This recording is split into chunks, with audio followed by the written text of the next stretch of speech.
As the Cavs head into their second season with their big three, Cleveland is looking to reshuffle things by featuring Kevin Love more. Now, if you look at the numbers, LeBron is actually more productive with Love than without. Better field goal percentage and more threes. After Wednesday's practice, LeBron said, quote, "I just think he's more comfortable in the situation that he's in. He's got a year under his belt. He knows what he expects out of himself and what his teammates expect out of him. I expect big things from him this year with a year up under his belt." I think him being out showed even more of what he means to this team, more than him being on the floor for those 3.5 games. It would have been huge for us, obviously, if he was up in the lineup. But it gave him the opportunity to put things in perspective and see what his presence can mean to our team. Sometimes you have to take a step backwards to see how important you are. Stephen A. Smith. Maybe I was a little out of breath. Will LeBron get enough love? I believe he will. I believe whether or not it will deliver a championship is completely contingent on who their opponent out of the Western Conference is. I think there are certain teams that the Cavs can compete with and beat, but I think that there are other teams that they're probably not going to beat if they were to face in the finals, particularly the San Antonio Spurs. I think they'd have a better shot against OKC because you could still do some posting up, even though Enes Kanter back there, as a legit big man, does pose some problems that the Kendrick Perkins, Serge Ibaka duo could not pose when Miami played Oklahoma City years ago. Having said all of that, I think that if LeBron were completely honest and completely forthcoming, he would realize he ain't talking about Kevin Love. He's talking about LeBron James.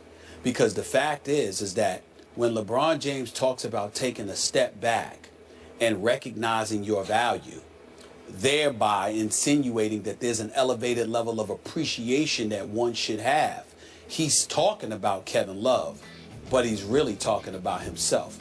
LeBron is a brilliant basketball mind. The man knows basketball. The man is incredibly business savvy, as we all know. He's a highly intelligent brother, and there is no denying that. But what everyone needs to recognize is that one could easily argue that even though LeBron James knew what Kevin Love could bring, that there were times that even LeBron may not have appreciated Love. The best thing that ever happened to Kevin Love was LeBron and the Cavs going to the finals against Golden State without him. Because playing against Golden State, you desperately needed a Kevin Love. You desperately needed somebody that LeBron could kick the ball out to when he was getting attention, that could drill shots. It was supposed to be J.R. Smith. Let's put things in its proper perspective. The Cleveland Cavaliers lost Game 1 of the NBA Finals. That game went to overtime. LeBron had 44 that game. He had to do everything. Kyrie Irving practically on one leg with a very, very bad knee, which was exhibited throughout the conference finals against Atlanta when his daddy and his agent and everybody close to him didn't even want him to play. Kyrie Irving went out there after 9 days rest, played in Game 1, had 23 points, 7 assists, and oh, by the way, was defending Steph Curry and doing a pretty damn good job of it. And then he went down in overtime. And when that happened, the Cavaliers lost that game. Then without him, came back and won games 2 and 3 with Matthew Dellavedova. So if J.R. Smith gives you anything, or as somebody playing the role that J.R. Smith was asked to play, then imagine what they would have done. If we can see that, you don't think LeBron sees that? You don't think that he sees that we're talking about a guy in Kevin Love that literally, outside of his injury season in 2012, 2013, when he only played 18 games, the dude averaged 26 points the season before that and the season after.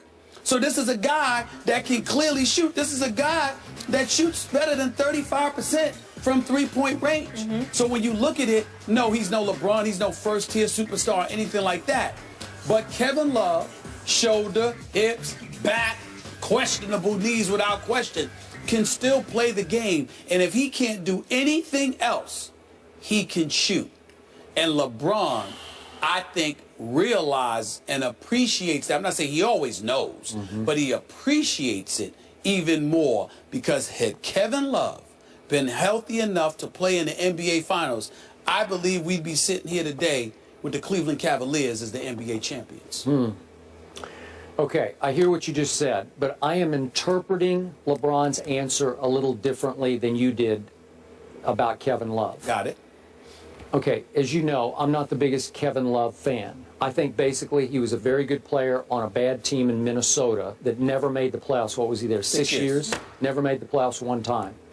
That's all I need to know, and yet you just gave him 5 more years and $110 million, Actually, almost 20 this year. Actually, it was $113 million. Okay, well, I was told 110, but I'll give you 113 because it makes my case even better. No way he should have got. He should have gotten about 20 million. I agree. So he's making about 20 million this coming year, and how Tristan Thompson isn't signed, that's a whole nother issue. But I want Tristan Thompson on my team before I want Kevin Love on my team. That's just me. Okay, so I think, speaking of my San Antonio Spurs, who I believe, and I'm surprised you said this, you think the Spurs would beat the Cavs if they meet in the finals. Yes, as of right now. As of right now. Okay, I'm with you on that. But speaking of the Spurs, I think LeBron is, in the back of his mind, thinking of the Pop model, that he really does want to finally back off as he gets into his early 30s and reduce his minutes, especially in the first half of the season, where you just don't play, just take yourself out of the game. You know, you're the unofficial head coach of this team, so just pull yourself out occasionally and leave it to Kevin Love. So he's not talking about Kevin Love being a co-star or a complimentary star to him. He's talking about him being a substitute, basically, for LeBron. Let LeBron sit and watch Kevin Love be Kevin Love a little bit more the way he was in Minnesota, because you're right. He can score, he can rebound, but I'm also going to remind you that 16 times last year he did not play in the fourth quarter. So what does that tell you about what David Blatt thought of Kevin Love, or even LeBron thought of him? When it was money time, Kevin Love was on the pine. Am I right? Yeah. Okay, so that sums him up for me. But the part that I think you're very inaccurate about when it comes to LeBron. LeBron, for the most part, did not sit there and try to tell David Blatt rather, who should play. LeBron may have been, may have had dominion when it comes to what LeBron wants for LeBron. Yeah. Meaning that if he didn't want to come out, he wasn't coming out.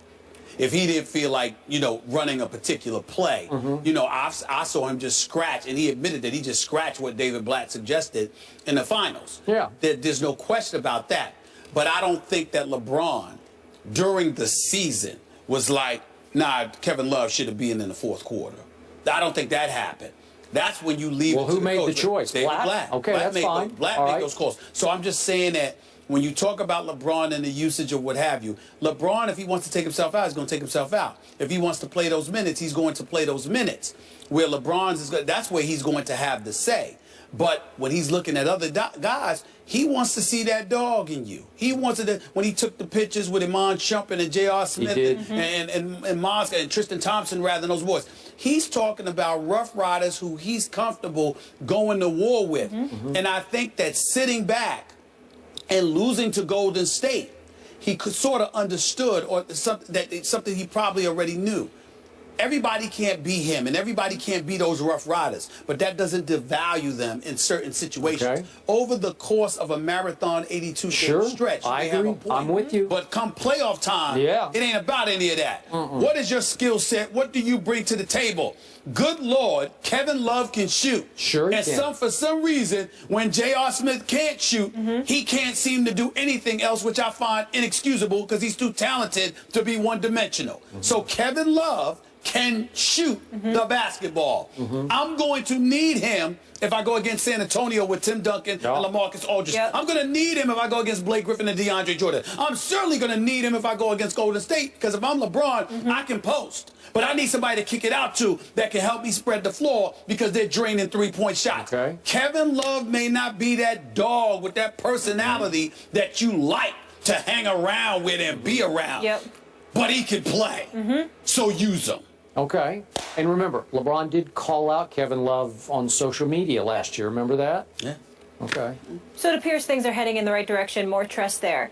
Speaking of love, Cam Newton is getting a lot of love right now with a 3-0 start, but is he MVP worthy? Go to Twitter and vote yes or no using the hashtag MVP for Cam and let us know if you think he's worthy of that title.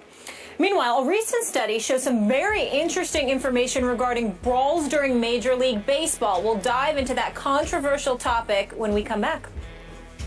On the Hook is brought to you by Bass Pro Shops. Your adventure starts here.